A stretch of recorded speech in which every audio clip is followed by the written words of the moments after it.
Hola amigos, buenos días. Estoy en la sede europea de Naciones Unidas aquí en Ginebra y estoy entrevistando a Miguel Pizarro, que es un dirigente de la oposición en Venezuela, de la plataforma única del gobierno interino, que ha venido y ha participado, ha concurrido en el debate que ha tenido lugar aquí en el Consejo de Derechos Humanos sobre un informe presentado por una misión de establecimiento de hechos, un grupo de 3 expertos mandatados por el Consejo de Derechos Humanos que ahora, como ese mandato lo exige, han presentado su informe aquí en el Consejo y entonces le queremos preguntar a Miguel Pizarro, porque ustedes ya saben que yo ya he escrito sobre esta cuestión, cuál es su percepción de ese informe que ha generado este debate de hoy.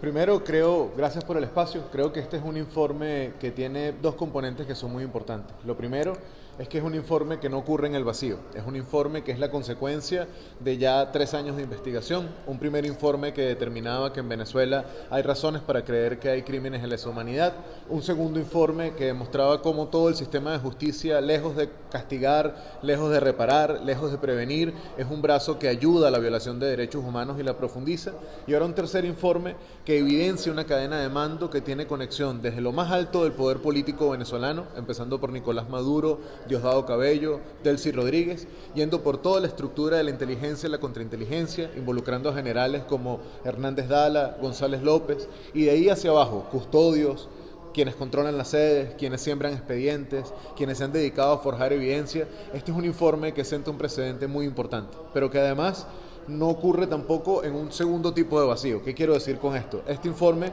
forma parte de varios mecanismos de seguimiento de derechos humanos que tiene Venezuela. Es la oficina del Alto Comisionado diciendo que el espacio cívico en Venezuela se ha cerrado. Es la Corte Penal Internacional abriendo un proceso de investigación contra las autoridades en Venezuela y es la misión de determinación de hechos, es la Fact Finding Mission estableciendo la cadena de mando y los patrones de conducta. ¿Qué resume esto, Parini? Que en Venezuela, lejos de arreglarse la situación, en Venezuela, lejos de abrirse un camino institucional, en Venezuela sigue profundizándose la violación de derechos humanos y el intento de aplastamiento a quien piensa distinto. Con respecto a eso, la cantidad de derechos humanos que se han violado, según este informe, es muy nutrida.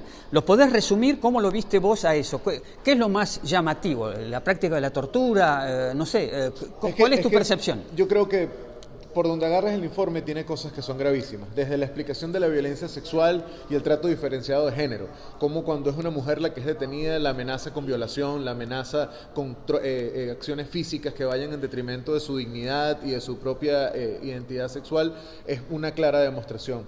Creo que la cadena de mando tomando decisiones de tortura y desaparición no es una cosa ligera, no es algo que pueda despacharse fácilmente, pero además de ello, no solamente enfocándonos en la cadena de mando, sino en el otro informe que se ha presentado, que es el arco minero, ahí hay algo que es gravísimo, que demuestra la coordinación, demuestra la connivencia entre el Estado venezolano, la Fuerza Armada venezolana y los grupos armados irregulares como la guerrilla, las disidencias de la FARC, los grupos paramilitares que tienen tráfico de personas, trabajo esclavista, niños soldados, explotación infantil para poder sacar oro, coltán y torio del arco minero de Venezuela. Bien, en el debate de la presentación del informe hubo reacción de los estados y bueno, se verificó que Canadá y Estados Unidos, el conjunto de la Unión Europea y algunos países latinoamericanos apoyan el contenido del informe, les parece creíble y además plantean que van a sostener una resolución que se va a votar al fin de esta sesión del Consejo de prolongar la misión de esta misión de establecimiento de hechos, que no es una comisión investigadora, sino que tiene que demostrar cuáles son los hechos que se pueden probar. La investigación es una cosa que vendrá después por un órgano penal, correcto, como la Corte Penal Internacional, porque no hay que pensar que esto ya es este informe es una investigación concluida. Entonces, Argentina, Ecuador, Paraguay y Uruguay tuvieron una actitud de apoyar este informe, pero hubo la oposición de Cuba, Nicaragua, Bolivia y por supuesto el embajador de Venezuela que fustigó el informe. ¿Cómo ves un poco lo que pasó en el debate? Creo, uno, que es muy clara la mayoría de los países que hoy en día están apoyando en el Consejo a la renovación del mandato. Es muy claro que en la región hay una mayoría de los países que entienden que Venezuela necesita estos mecanismos en el terreno y estos mecanismos haciendo seguimiento de lo que está pasando en Venezuela. Creo que el grupo de amigos del régimen de Maduro es muy claro. Maduro se hace acompañar por Irán, se hace acompañar por Siria, se hace acompañar por Corea del Norte, se hace acompañar por Cuba, se hace acompañar por Nicaragua, se hace acompañar por China, se hace acompañar por todos los países que tienen algo en común. No tienen disidencias, son dictaduras, asesinan a quien piensa distinto, violentan los derechos de la mujer y aplastan a sus oposiciones.